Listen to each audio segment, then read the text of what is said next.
numbers.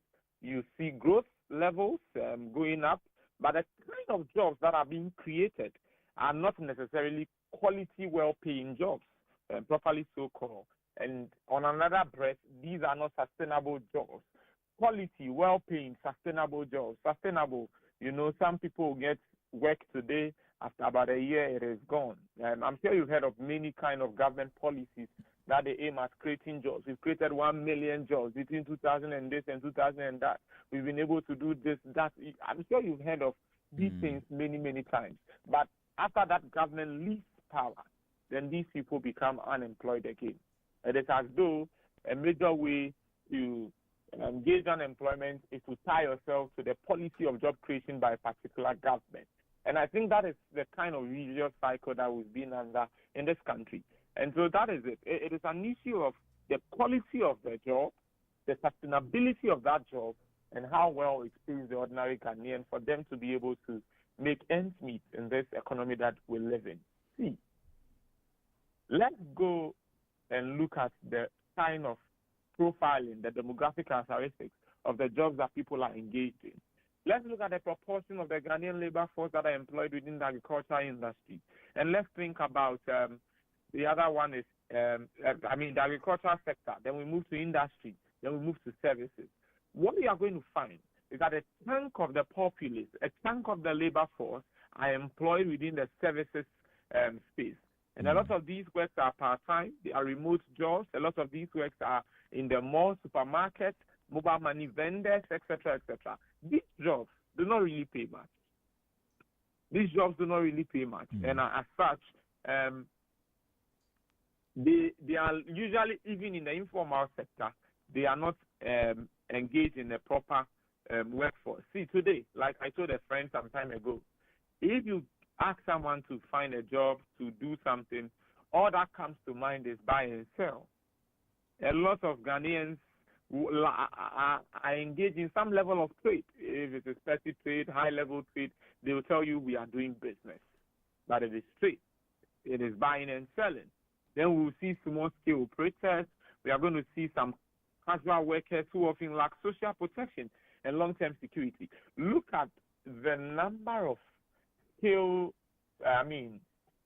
people who go through skill training through some key institutions in this country, technical institutions, TVETs, and the rest of them. We don't have enough policy that is able to anchor them some sustainable, well-paying jobs. And you find them come out, they are carpenters, they are plumbers, etc., etc. And what is the end goal? These labor force are not under some good job protection, and that is worrying, particularly worrying for us in this country. So while people are technically working, the reality is that many are underemployed or in positions that don't allow them to build meaningful careers. At the same time, the formal sector, which is expected to absorb skilled labor, is not expanding quickly enough to match the number of young people leaving school every year. With over 500,000 new entrants into the job market annually, there is a widening gap between supply and demand. And I can tell you that this mismatch is what makes Ghana labor market fragile, despite signs of overall macroeconomic resilience, among other things. And let me tell you, the rate at which our, as it were, fertility rate, population is growing compared to the rate at which access to job, quality job, well-paying, sustainable job, I'm telling you, there is a huge mismatch there. That is not something that the report touched on, but that is something that I know for a fact. I've done an analysis on the Ghana Fiscal Service report on population growth, among other things. And if you match that as against the jobs that are being created, you would note that the gap keeps on widening and widening and widening. And like I'm telling you, those that are even working, in some sense, the work that they are doing is not sustainable enough for them to build a career. See, today, when people hear pension, they rather wish they didn't even exist. Because what are they going on pension for? They don't have anything to depend on. For some people, they don't have any SNP contribution, especially those in the informal sector. Yeah. And so people outlive the pension age, and they are still working. In fact, some people work until the day of their last breath. And that is why I think that this is an important issue for discussion, and it's something that we need to look at very critically. All right. Okay. I mean, I like how you break that down.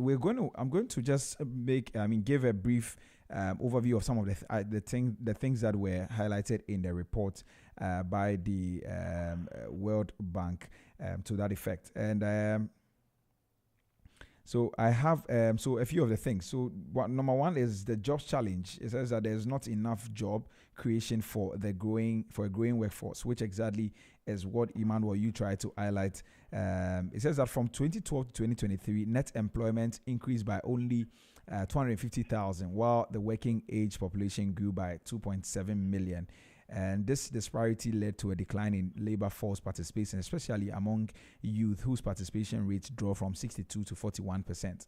And consequently, this situation has contributed to increased out migration. And also, the second challenge is a weak labor demand in productive sectors. And Ima, I'm going to come to you on that one very soon. It says that high quality job creation in higher productivity sectors like manufacturing and services has been limited, resulting in workers predominantly moving to lower productivity sectors and accepting low quality jobs. And this has led to a lack of mid-level employment opportunities, and there has been little structural transformation in the last decade. And agriculture remains a large source of employment, and also regulatory inefficiencies, trade barriers, and inadequate infrastructure are hindering private sector growth and its potential for job creation. The third one is a mismatch between rising education levels and availability of high quality jobs.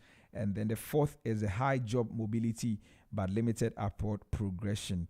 And then the final one is a persistent gender disparities in access to better jobs. It says that women remain concentrated in low quality jobs, contributing to gender wage gaps and reflecting structural barriers like sectorial segregation and educational disparities. Now, I have joining me back on the line now, Francis Timor Esquire. He's someone who has read a report and he's willing to share his thoughts on that. Francis, you're welcome back. Thank you. Great. Good to have you. So Emmanuel just give us a breakdown of basically the overall state of our labor market. You've also read the report. What stood out for you the most personally? I think that it's concerning, and the World Bank is spot on. I don't know whether you've observed. Normally, the universities in our country do a graduation for those who are passing out. And trust me, if you look at the number of people that these universities are churning out versus the number of jobs available, it's very concerning. And it's worsened, especially because the free SHS had produced some, chunk of people who hitherto wouldn't have had some formal education, and normally you see them going through the apprenticeship. So I think the World Bank report is really revealing. And, after COVID-19 too, a number of jobs were lost through the banking sector cleanup. Most of these people are still at home looking for jobs. Yeah. So all of them are choked. And so employment is something that, for me, I always say that if you don't find a better way to solve it, we're going to have so much graduate unemployment such that they won't have anything to do because of the way the free SHS is producing the number of people who are trained but have no place to work. And the limited states is more of, discussion concerning what government can do, government employment. The private sector has been closed, more or less. A number of redundancies taking place because they cannot, make any meaningful profit from, operational challenges. Inflation is at their neck. Interest rates is killing them. So they are unable to expand, to produce. And so at the end of the day, the whole thing it doesn't look good for me. And apart from it not looking good, even the little that is available, it is not anything to go home with. How can you work in Ghana and then you are earning 3,000, 4,000 cedis, whilst your rent is almost 1,500 a month? So it's a problem, and for me, it's revealing and calls for the holistic approach to dealing this problem. Right. Right. So it's quite revealing. Okay, let me come back to the Emmanuel. To Emmanuel, the report points to weak labor demand as a key challenge. Could you break down what that means for Ghana's economy? Hello, Emmanuel. Hello. Yes, can you hear me? Yes, I can hear you now. Yeah, when we talk about weak labor demand, we are essentially talking about the fact that businesses are not creating enough jobs relative to the number of people available to work. So, I mean, if the jobs that are there as against those who are available to work, there is a clear mismatch, and the point of reference is to the extent that businesses are not creating jobs that are, up to the number of people who are available to work, then that will be weak labor demand. So it isn't that people lack the willingness or even the basic qualifications.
sector. You're going to tell us a bit about that. But let me come to you, Francis. Francis,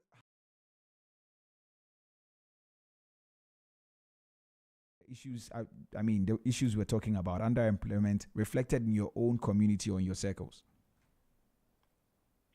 Sorry, I lost you a little bit. If you can take that question again. Yeah, so I'm asking that from your perspective, how do you see issues like underemployment reflect in your own circles or in your own community? No, I think underemployment is largely a bit resolved following all the time. I look at the policies that the government has put in place. So we can see that, look, agri used to be the largest, even though we still have a number of people using cutlass and hoe. We don't see more of commercial, agri. And the little you can talk about is maybe poultry farming, which collapse along the line. But for me, I think I won't call it underemployment. My view would be that people are ready to work, and especially the youth. Let me focus on the youth. A lot of people lost jobs during the banking sector cleanup. So the question is, how do we get them back? These are some of the questions that need.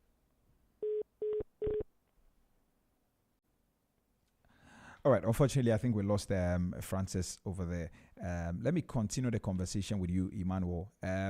So Francis was making a point about underemployment. Maybe once he gets back, we will bring him into that conversation again. But you started talking about the fact that a lot of the young people are ending up in the informal sector or even in low-paying jobs, despite the improvements in education. I want to know why you think so. But just before that, now, in your first submission, you were talking about the 500,000 people, which is more than 500,000 young people who are entering the job market every year.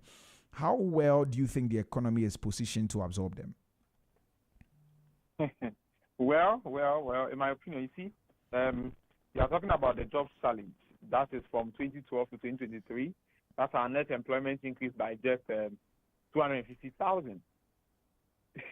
And your working age population grew by 2.7 million. Look at that. 250,000. That is, in other words, how many people have been employed?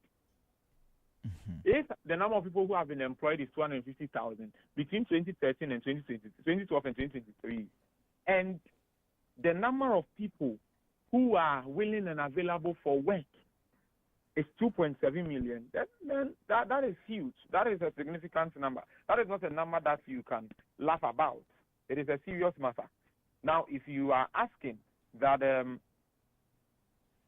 how well are we positioned? How well are we positioned to absorb them? I think that we are not well positioned, if you ask me. I think at the moment, in present time, we are not really well positioned to absorb such a large influx of new entrants into the job market. And that is why many of us have been making the case for skill training, skill development, among other things. Because you see, the early economists, they dealt with labor. In today's literature, not only are we looking at skilled labor, we are even talking about digital nomads. We are talking about labor that has digital competence. We are talking about different categories of labor. And so if you are within the labor force and you do not put on sufficient and necessary skills that the market would need, or in other words, that you would be in high demand for a particular business, then you are going to be successfully unemployed, like I put it. So if we look at our GDP growth alone, yes, we have seen signs of recovery in areas like services and agri. However, this growth has not translated into sufficient job creation. In fact, this report tells us that the rate at which Ghana is growing, in other words, our growth is predicated by oil. How many people are there? And even when you get there, that is up the curve. Just a few people are employed within that area. You forget about oil. Go to the other places, the export of our raw materials, among other things. You would note, the evidence is clear. You would note that just a few people are enjoying the base where a significant proportion of the working force are employed. One of the things that you will notice is that, that is not where the growth of the economy is anchored. And once that sector does not anchor the significant proportion of your GDP growth, then it means that, Put it differently, the enjoyment is just going to a few people within the economy. So I think our growth has not translated into sufficient job creation. The reality is that our growth is often concentrated in capital-intensive sectors like the extractives. I was talking about that, gold mining, oil exploration, among other things. That is where the concentration is, and that is not what we need at this point in time.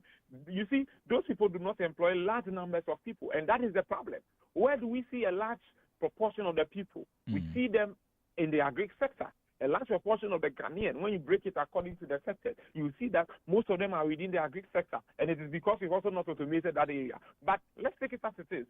If a large proportion of our labor force are employed within the agri sector, then that is where we must see the huge proportion of growth coming from, so that that number would enjoy in that level of growth. But when you don't see it there, and you see it as a section of our value chain or our growth chain, where you just find a few people employed there, then, like we said, you see that the base is suffering, while a lot of people at the zenith or at the top are just enjoying, and that does not translate into what we want to see. So that is why youth unemployment continues to be a pressing issue in Ghana today.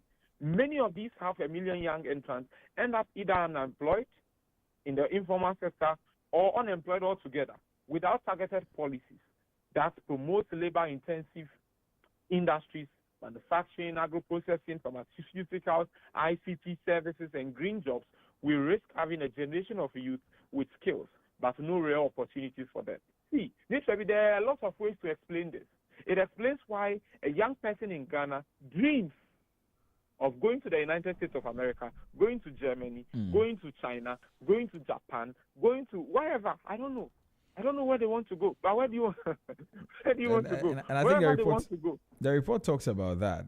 Says that this is actually why so many people, this is how it puts it. This situation has contributed to increased out migration. So exactly. A lot of people want to leave the country. And they will tell you, I'm master's, I'm just going to do a PhD. Or see, once they get there, they start looking for. Some of them even go and switch their programs, and they do a course that will easily get them a job. And I'm telling you, they will never come back. And that is how. And the big question is, which kind of people, which kind of students are able to get admission into these universities outside Ghana? It is those who are intelligent and brilliant. Not to say that, the rest of the people in the country are not good. But usually, because you have to take a GRE, a GMAT, an SAT test, among other things. Yeah. For those who are able to pass and get good scholarships and go to these universities are our creme de la creme. And these are the young people we are losing to the rest of the world. These are the people who can properly engineer the growth of this country. But we lose these brilliant minds to the rest of the world because we fail to be able to create enough job opportunities for them. If you are in this country, you're a young person, your parents have spent money on you, you've gone to school, you've completed school, and there is no job. You can't even stay home because some of the things that your parents will say will not keep you home. You'll find somewhere to go. And many of them will now settle that, let me go and do my master's in a certain university in the United States. I have heard that when you are done, in fact, I know somebody who is there and he's currently working. I'll do this and do that and do this. And that is how we end up losing a lot of our people. I'm sure recently you saw the report that showed the number of Ghanaian youth who are admitted in foreign universities. Yeah. And you see the number is quite alarming. Most of them don't come back. In fact, some of them even go and find wives. But that's not part of the discussion. Some of them find wives and then they don't come back. But that is the reality. This is a serious issue. Very serious issue. Now, let's talk about the informal sector. Now, you talk about the fact that a lot of the young people are ending up in the informal sector instead of the formal sector. Why do you think that is so, despite the improvement in our education? Oh, I think that is another challenge that we have in this country. And I think the answer is clear. There is a disconnect between our education system and what it is training the young people for, and actually what the labor market demands. So that disconnect explains why we see many people ending up in the informal sector or low-paying jobs despite improvements in education. Now, you see, we've made some progress. in expanding access to education. I'm sure you know of the free senior high school, we started around 2017 or 18 or something like that. So that access to education, we are seeing a lot more people now going to school. We've made progress. Skills being taught do not always, but you see, the skills that are being taught do not always align with the demands of the job market. So graduates will often have what we'll call the theoretical knowledge. And I'm sure you've seen even graduates shouting on social media. So what is the essence of pi r square after all these years? What is the essence of trigonometry? Yeah. What is the essence of Godingotisbeck? What is the? I'm sure you've heard some of them come on TikTok live and all of that talking about these things. And it's usually because there is a clear disconnect. And also the institutions are not intentional about integrating, as it were, industry as part of what they are training these students for. And so a lot of the students who are there do not even think about what they will do after school. Many of them wait to complete school before they start thinking about what to do with their life. And let me tell you, if that is your position, you are already going down the pit. You're already going down because you don't even know why you're in school. Many of them are in school just to make A's and B's. It looks as though alphabet is the way to go. But the alphabets are not really what will translate into the kind of job you do, how much you'll be paid at the end of the day. So in as much as that is important, that is not the only thing that you need to be preoccupied with while you are in school. So a lot of the young people just care about their grades, their GPA, their CWA, and in fact, that is what most of their parents who are interested in. Many are not thinking about after school, what do I do with my life? What work do I want to do? What skills do I need to build? Because you see, being in the university, going to school is a weight-bearing age. It's where you are being trained. Your mind is being trained. Your emotions are being trained. Your psychological faculty is being developed. That is the stage where you are being developed properly so that you'll be able to come out and contribute your quota to the society. But if you are in school and all you care about is the grades that you are getting, then there is a big problem. And that disconnect between what we are being taught in class. Some of the slides that are being used in the schools were used by people's fathers. The slides have not changed.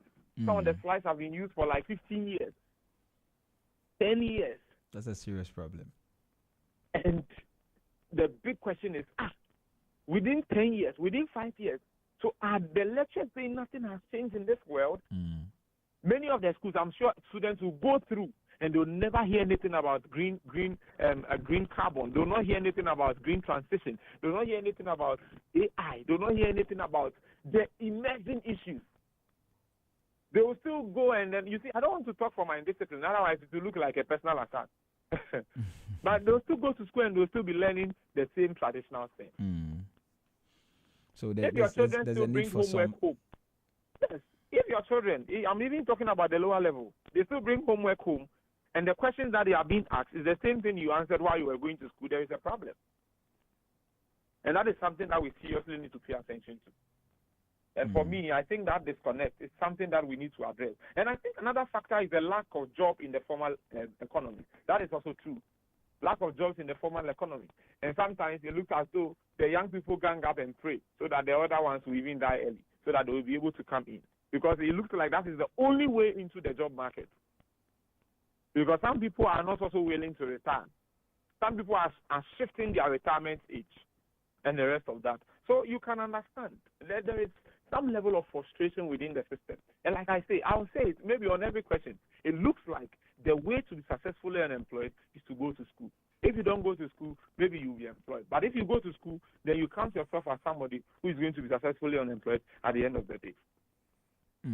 So in your opinion, which sectors in Ghana's economy currently hold the most potential for creating quality jobs? I think agro-processing, pharmaceutical. These are serious areas that we need to focus on. They hold great potential. You see, we know that agric employs a large share of our population. It is largely low productivity and subsistence based. We understand that. Look at a lot of the farms, a lot of the plantations. They are owned by farmers and families. Some of them is really about we are going to harvest and it is for our home and the rest of them. It is not an issue of producing to the extent that they're able to make enough money, profitability, and all. Once they get food to eat, and it looks like they align closely with what the Bible said, if they have what to eat, a place to lay their head, and what to wear, with this, they are content. And truly, it is so. Nobody's really thinking about expansion beyond a certain level. Nobody's thinking about productivity. Nobody's thinking about how many markets will I be able to reach with the agriculture that I'm engaged in. Am I just going to be in Accra? Would I have to move beyond the eastern region? Do I have to send supplies throughout the entire country? Do I have to send supplies far north and the rest of them? So that is a major problem. You see, with investment in value addition, key, irrigation, modern farming techniques, and maybe let me add the last one, which has to do with storage. The last time, I'm sure you remember, I was making a case for how storage has become a big issue in this country, especially in the area of agric. You see, people plant, people harvest, but it looks like every single thing that is harvested is perishable within a short span. Unfortunately, there are no silos. There are no proper storage mechanisms to be able to keep them. And so in Ghana, you hear things like seasonal crop yield, Intosco, Intosaba, Bodiaba, as though these are travelers, these are tourists. But these are food substances. They are not tourists. They must be with us. And I'm surprised. Something like tomatoes, it is like a major staple in this country. But you hear, you go to the market and they'll tell you that, oh, Intosco, already into season. But if you look at the post-harvest losses on tomatoes alone, you'll be amazed. And that is why I'm saying that the problem is not just about the fact that these are subsistence-based and low productivity. It's not only irrigation that we have to fix. It's not only modern farming techniques. We also need to look at the storage. And I think agriculture will then shift from being a survival sector to a true engine of job creation. Agro-processing in particular can create both skilled and unskilled employment while also boosting our exports.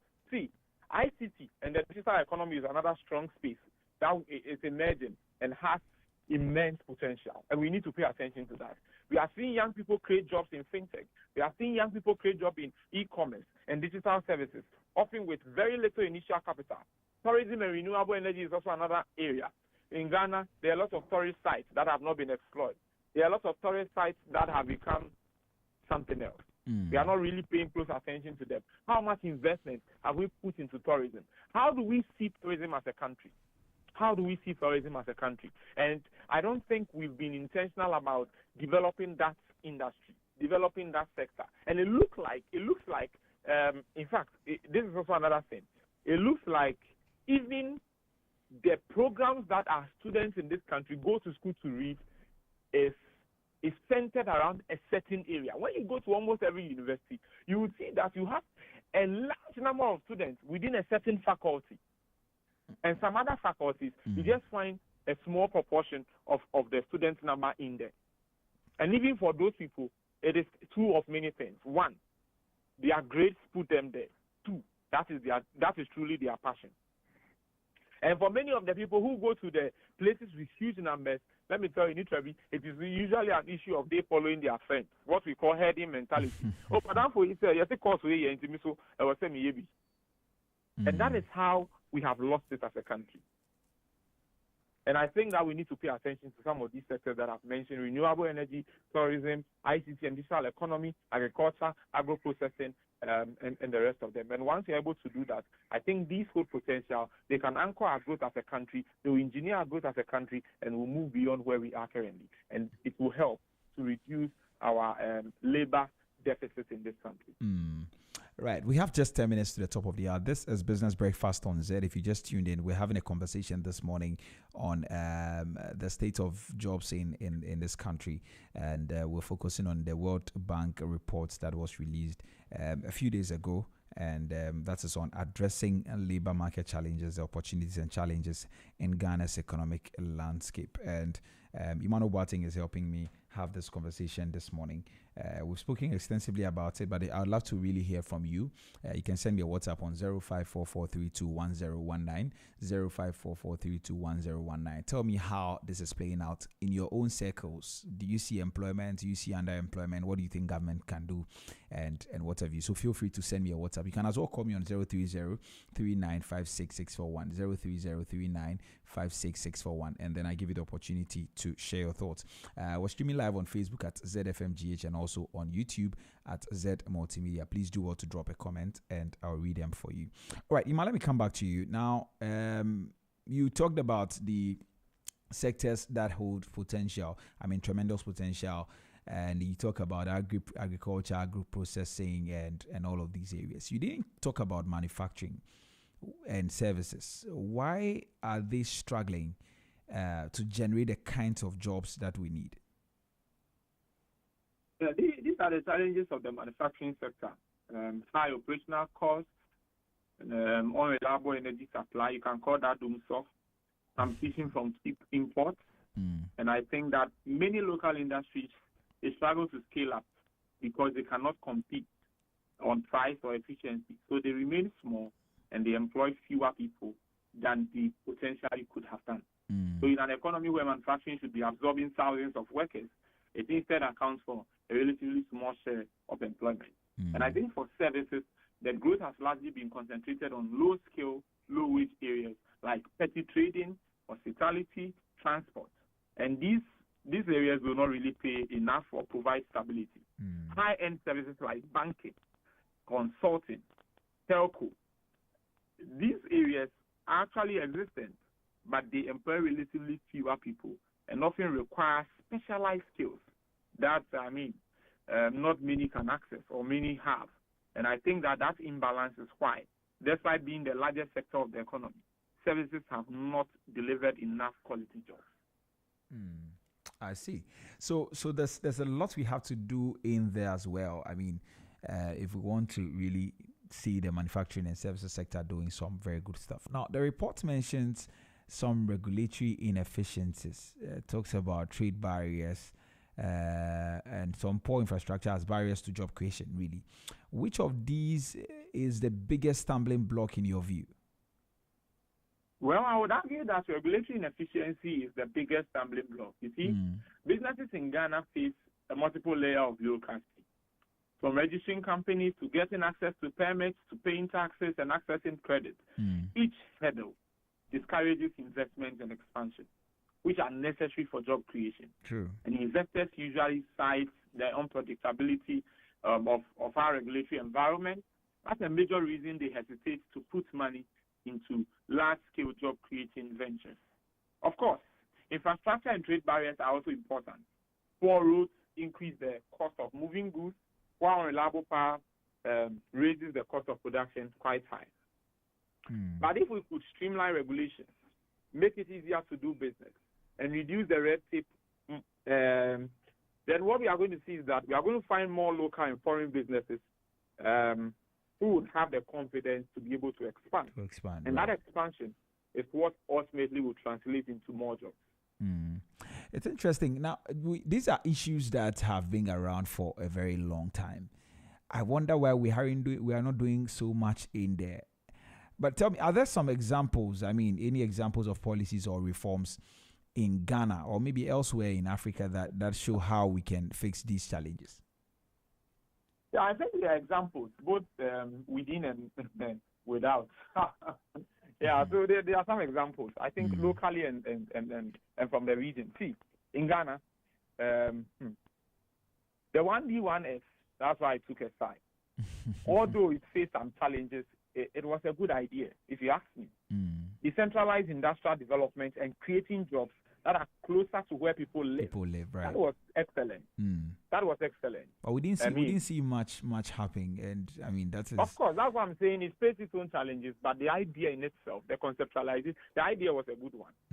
The idea was a very, very good one, and I think that we need to look at it again. See, if you know the number of people who are traveling from very far to Accra just because they want to work, and therefore the cost of rent has even gone up as a result. These are all issues that we would have to manage.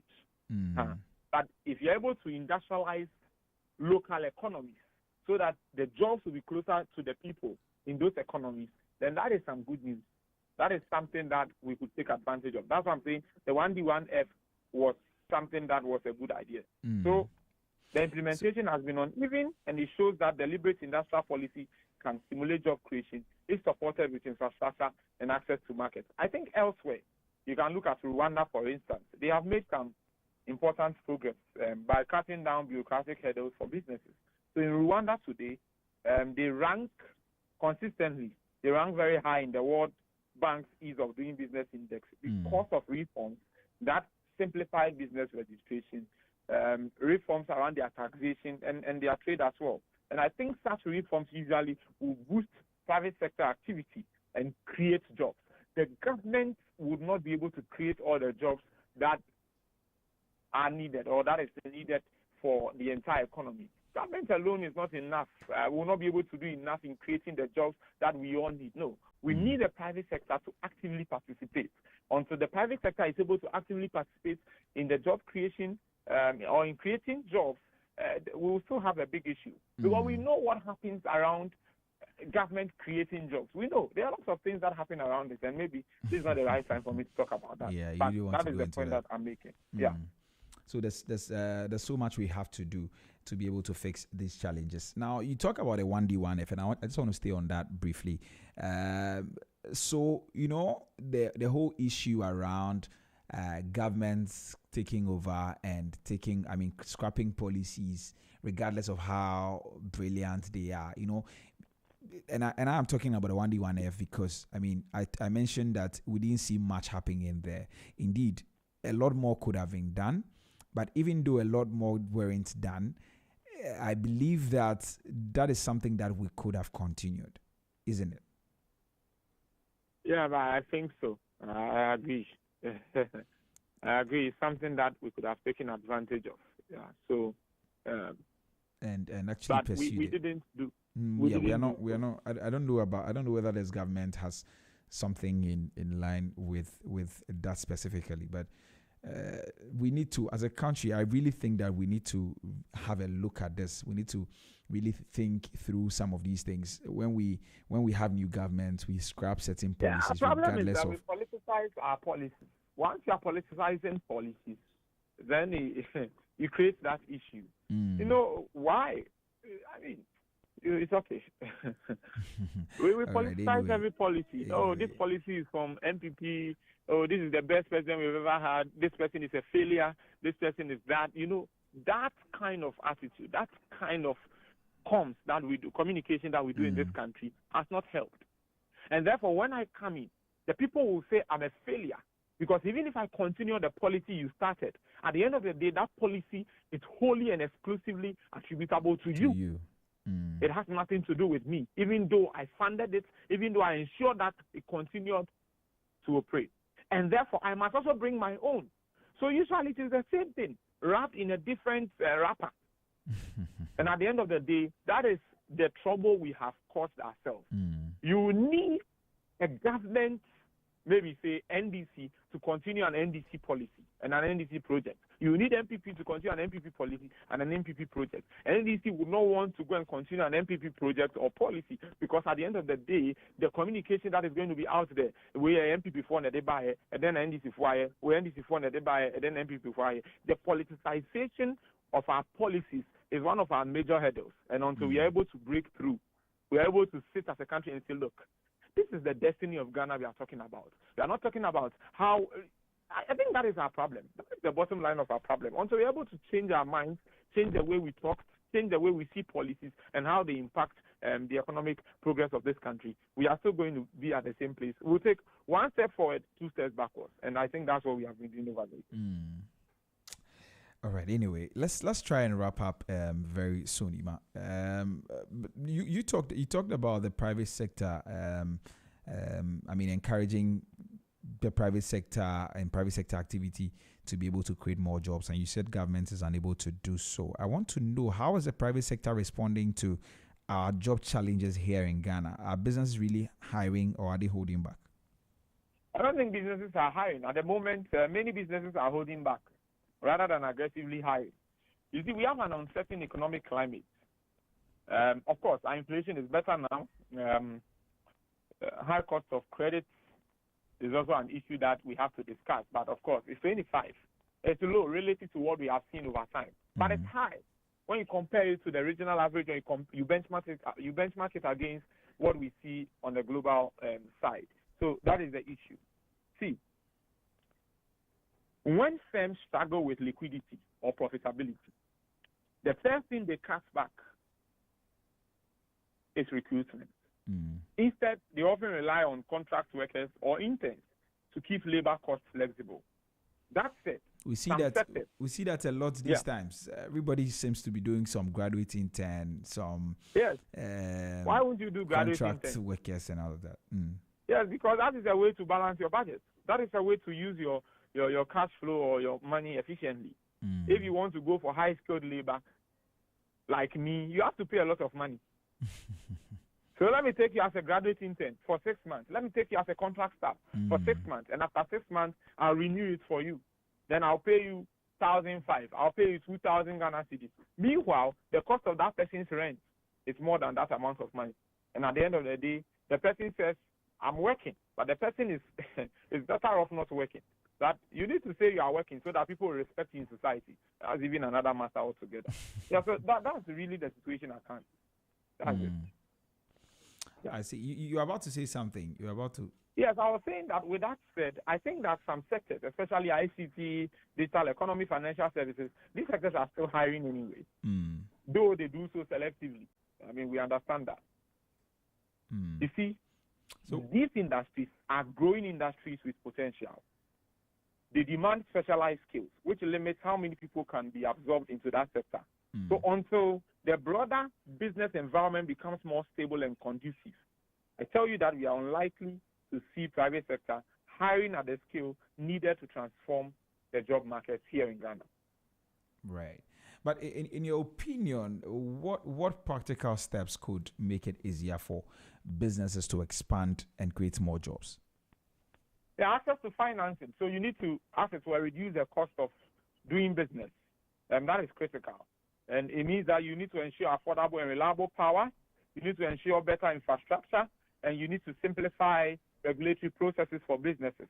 If businesses spend less time and money dealing with bureaucracies and overhead costs, among other things, then they can focus more on growth and expansion. But if they are going to waste all their time on bureaucracies and the rest of them, then that is a major thing. I want to talk about productivity as well. See, why should I spend 3 hours in the traffic?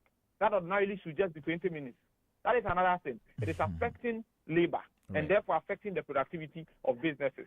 Another thing has to do with taxes. There are some areas in this country that are heavily taxed and therefore give the businesses little space to grow and therefore to expand. And I think it's another area that we need to look at.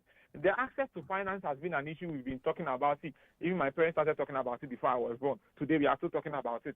Access to finance is a major bottleneck in this country, especially for SMEs, which are the backbone of job creation in this country. High interest rates make it almost impossible for these SMEs to be able to go and borrow money and grow. And so if policies could create cheaper credits or alternative financing structures, then more businesses would have the capacity to expand their operations and hire more people. Right. But if nothing changes, what do you think our job market will look like in the next 5 to, say, 10 years?